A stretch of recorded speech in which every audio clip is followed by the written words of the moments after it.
Good day to each and everyone, especially to you, ma'am. And now, we'll be having a new topic to discuss. But before that, let me introduce to you the reporters of this topic. My name is Jolly Unabia and I am the first reporter. The next reporter will be Lana Rose P. Ordelia. And the third reporter is Jean P. Ostos. So, our topic for today is information processing theory. But before we go through our discussion, let me read to you the objectives of the report. Objectives. At the end of this discussion, you will be able to define the information processing theory, know the history of information processing theory, determine the stages of information processing, identify the components of information processing theory, point out the three main stages of memory process, and recognize certain strategies to ensure your audience understand a topic in depth. What do you mean by information processing theory? Information processing theory is a cognitive theory that focuses on how information is encoded into our memory period. The theory describes how brain filter information from what we are paying attention to in the present moment to what gets stored in our short-term or working memory and ultimately in our long-term memory. Information processing describes how information is received, processed, stored, and then retrieved in the human brain. This theory compares processing of information by humans to those of computers rather than behaviorists and notions that people merely respond to stimuli. Stimuli means all the things or events that evokes a specific function reaction in an organ or tissue. Moving on, so the next topic is history of information processing theory. Information processing theory in recent years compared the human brain into a computer. The input devices is said to be the sensory memory or the sensory registered. The CPU or processor is linked to be the short-term or working memory, and the hard drive storage refers to the long-term memory. Information processing theory was developed by psychologist George A. Miller. The information processing theory of cognitive development pertains to the study and analysis of what occurs in a person's mind as he or she receives a bit of information. George Armitage Miller was one of the founders of psychology known as cognition. He plays a large role when it comes to information processing theory, and he provided the two theoretical ideas that are fundamental to cognitive psychology in the information processing framework, the chunking and the test operate test exit. The first theoretical idea that George A. Miller proposed in 1956 was the chunking. Short-term memory can hold 5 to 9 chunks of information. When we say chunks, it refers to any meaningful unit such as words, numbers, images, and also chest position. The concept of chunking and the limited capacity of short-term memory is a basic element of all subsequent theories in memory. The second theoretical idea that George A. Miller proposed with his companions Galanter and Pribram in 1960 was the test operate test exit. Test operate test exit should replace the stimulus response as the basic unit of behavior. In this unit, a goal is tested to see if it has been achieved, and if not, an operation is performed to achieve the goal. In order to achieve the goal, It will be tested first to determine if that certain goal is achieved, and if not, that was the time that the operation is performed or applied in order to achieve that certain goal. The cycle of test operate is repeated until the goal is achieved or abandoned. The test operate test exit concept provided the basis of many subsequent theories of problem solving and production system. And now let's move on to our next topic. Our next topic is all about the stages of information process. So there are 4 stages of information process. The first stage is attending. Attending is listening and paying close attention to receive the information. For example, your teacher is discussing about your lesson. So for you to be able to understand or receive that information, you need to listen and pay attention to that particular topic for you to get it. The second stage is encoding. When we say encoding, it is taking the information to the individual deemed essential and paid attention to. Encoding is where the information is sensed, perceived, and attended to. It is also the process of taking memory from your short-term memory and storing it into your long-term memory. The third stage is storing. It is where the information enters in the memory bank and be retrieved at a later storage. In this stage, the information will be able to enter or store in your memory, and the information is stored for either a brief or extended period of time. And the last stage of information process is retrieving. When we say retrieving, it is the information that happens when an individual brings the data to their conscious awareness to use it. Retrieving is the information brought back at the appropriate time and reactivate for use on a current task. It is the process of taking an old memory from your long-term memory and bring it to your conscious awareness. Moving on, so the next topic is the components of the information processing theory. In that topic will be reported by Lineros or Delia. Components of the information processing theory. First, information stores are the different places that information can be stored in mind. Information is stored briefly in the sensory memory. So, this information is stored just long enough for us to move the information to the short-term memory. Second, cognitive process are the way humans transfer information among the different memory stores. Some prominent processes used in transferring information are coding, retrieval, and perceptions.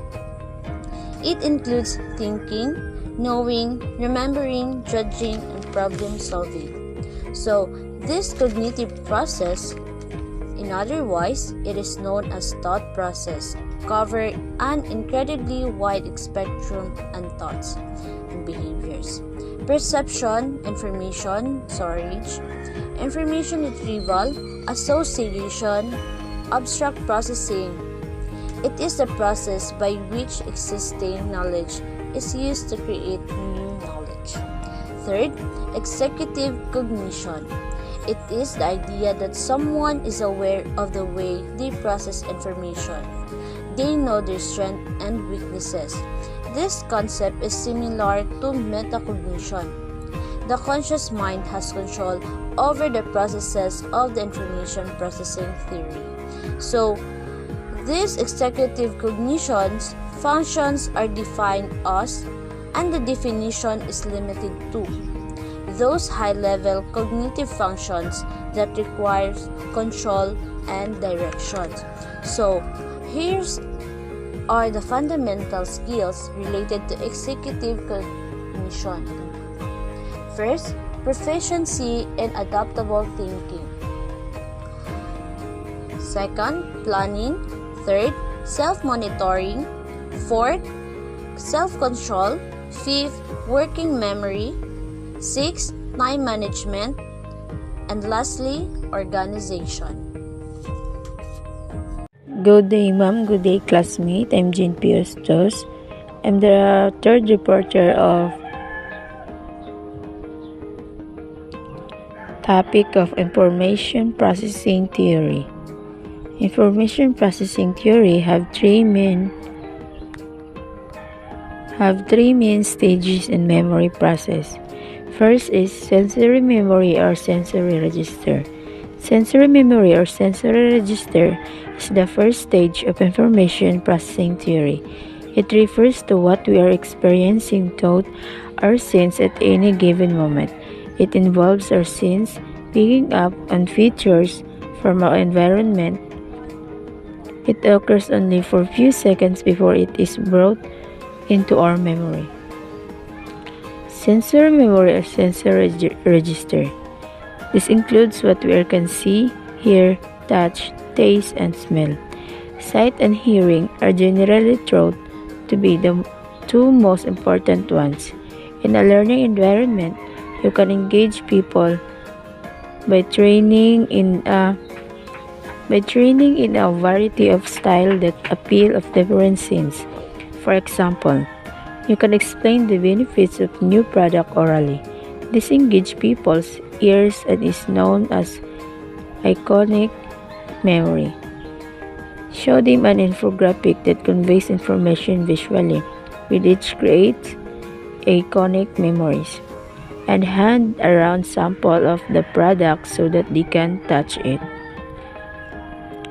The second of three main stages in memory process is short-term memory or working memory. Short-term memory or working memory. The second stage is the first step for incoming information. It holds only a certain amount of information for a brief amount of time, unless there is further processing into long-term memory. Information is filtered from our sensory memory into our short-term or working memory.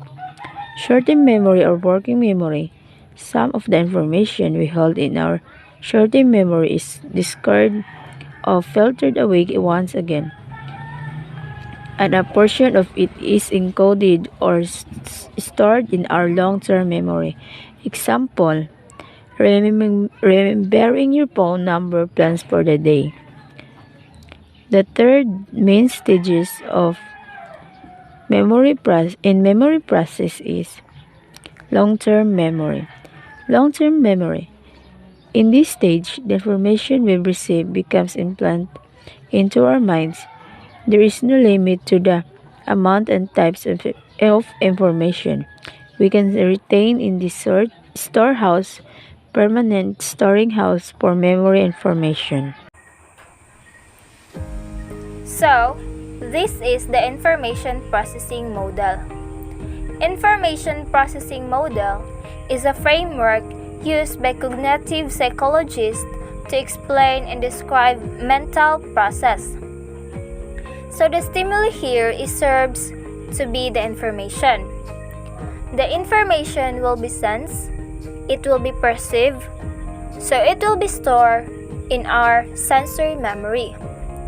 The capacity of sensory memory is 3 to 7 units and the duration is 0.5 to 3 seconds until it will be forgotten, unless it will be sensed and put attention on that certain information, so it will be stored in our working memory. The capacity of our working memory is 7 to 9 chunks and the duration is 5 to 15 seconds until it will be forgotten. But if you rehearse on that certain information and encode it, it will be stored in our long-term memory. In the process of taking an old memory from your long-term memory and bring it to your awareness or on your short-term memory is called retrieval. The capacity of long-term memory is infinite or there is no ending, and the duration of this is permanent. So since we filter our information at each stages of processing, trainers should employ certain strategies to ensure the audience to understands the topic in depth. So there are 4 strategies. The first strategy is breaking up information into smaller parts. There's only so much information we can take on board at once. So when you're training, you should move at an appropriate pace, giving your learners plenty of breaks and opportunities to process the information. The second strategy is make it meaningful. The trainees are more likely to retain information that's meaningful to them by connecting it to real-life scenarios and to their own personal experiences. So the third strategy is connect the dots. To optimize the chances of material being retained in long-term memory, you should layer the material by providing sufficient background information and connecting the current lesson to what was previously learned and to what will be learned next. So the last strategy is repeat, repeat, repeat.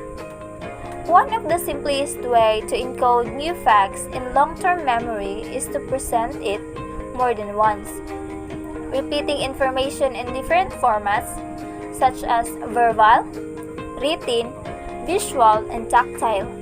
So it is the great way of doing this.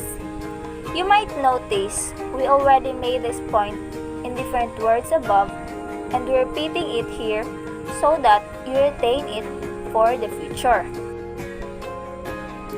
In conclusion, the basic concept of the information processing theory is that the brain receives input, processes, and delivers output information gathered from the senses, or stored and processed by the brain, and finally brings about a behavioral response.